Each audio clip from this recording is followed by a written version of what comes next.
การที่จะทำรีวิวแมคโครรถดำนะฮะเดี๋ยวพี่ชาติให้เสียงนะครับโอเคเดี๋ยวจะรีวิวให้นะครับครับผมนี่ช่องไหนนะกนิกาจ้าครับกันนิกาจ้าครับผมก็วันนี้มาเจอช่องกันนิกานะครับกับพาพี่น้องมาดูหรือว่า FC ทุกท่านมาดูรถขุดค่ายโคมัสุ DC 200 รุ่น 8 M0 หรือว่า MO ตัวนี้มีความเร็วเหมือนกันนะครับถือว่าใช้ได้เลยแต่ว่าถ้าเป็นตัวท็อปนี่จะมีกล้องหลังนะครับบางทีท่านอาจจะไม่รู้ว่าตัว M0 ตัวแรกนี่มันยังไงให้ดูที่กล้องหรือว่าไอ้กรองครับโทษทีกรอง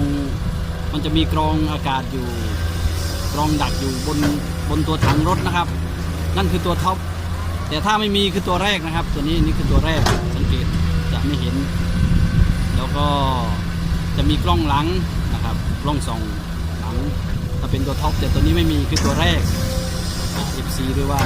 พี่น้องอาจจะถามมานะครับดูความเร็วจริงๆแล้วรถนั้นความเร็วก็ไม่แตกต่างเพียงแต่ขึ้นอยู่คนขับนะครับว่าฝีมือขนาดไหนหรือว่าใส่ใจขนาดไหนนะครับนี่ก็ตักใส่ด้วยก้า320แรงม้านะครับขับเคลื่อน2เพลา8ล้อแท็กซี่ใหญ่มากครับพี่น้องไอตัว M0 เนี่ยน้ำหนักนี่อยู่ที่20ตันครึ่งนะครับหรือว่า 20,000 กิโลกับ500นะครับ20ตันนี่ถือว่าหนักน่าดูส่วนแท็กนั้นอยู่ประมาณ80เซนติเมตรสวิงนี่ผมมันคิดว่าตัว M0 นี่สวิงเร็วครับนาทีหนึ่งได้ถึง13รอบนะครับตัวนี้ถือว่าเร็วกว่า160เร็วกว่า130นะครับส่วนเครื่องยนต์นั้นวัดรอบอยู่ที่ประมาณ 2,000 นะครับก็ถือว่ารอบจัดนะครับตัวนี้130แรงม้า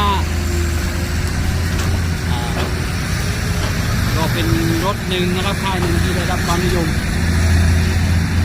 ทั่วโลกนะครับโคมัสุนี่ญี่ปุ่น 100% บางท่านว่า FC เสียงกระหึ่มมากเสียงเขานี่เบสหนักมากเป็นเครื่องเสียงนะครับของโคมัสุปุงกีนั้นอยู่ที่ 0.9 ลูกบาศก์เมตรนะครับแต่ถ้าเทียบกับแคทนี่จะเล็กกว่าแคทนี่อยู่ที่ 1.0 คิว1.0 ลูกบาศก์เมตรก็1คิวเนาะใช่ครับ1คิวนี่กี่กิโลไม่ถึงตันใช่ไหมถึงไหมตามจากพอรู้ไหมจากความรู้สึกที่จำได้น่าจะประมาณปริมาตรก็คือน้ำหนักน่าจะเท่ากันหรือเปล่าครับ1คิวกับ1ตัน1 ก็คือ1ตันครับใช่ไหมประมาณนั้นได้ครับผมตัวนี้บังเอิญผมก็ลืมว่าไอ้1คิว1ตันมันน้ำหนักเท่ากันไหม พี่น้องรู้ก็บอกด้วยนะครับจริงๆแล้วผมว่าหนักอยู่มัน700-800 โลมั้ง1คิวนะครับผมก็ลืมตรงนี้เพราะว่ามีเมื่อคืนรู้สึกว่าจะมี FC ถาม1คิวนี่หนักตันครึ่งผมบอกว่าเป็นไปได้เหรอเป็นไปไม่ได้นะ นี่แหละครับก็มาฟังกูรูผู้ด้านรู้เกี่ยวกับเรื่องของรถขุดรถตักรถดำแมคโครนะครับพิชาติเจริญทรัพย์ของเราที่ให้ความรู้วันนี้นะครับบอกแล้วว่าเป็นพิเศษจริงๆมาเจอนะครับก็เล่าสู่กันฟังความรู้นะฮะโอเคนะครับพ่อชาติขอบคุณมากครับผมครับสวัสดีครับขอตัวก่อนครับไปไหนต่อครับวันนี้ครับมีงานเข้าตัวอำเภอหน่อยโอเคครับพี่ชาติไปแล้วครับผมบ๊ายบายครับ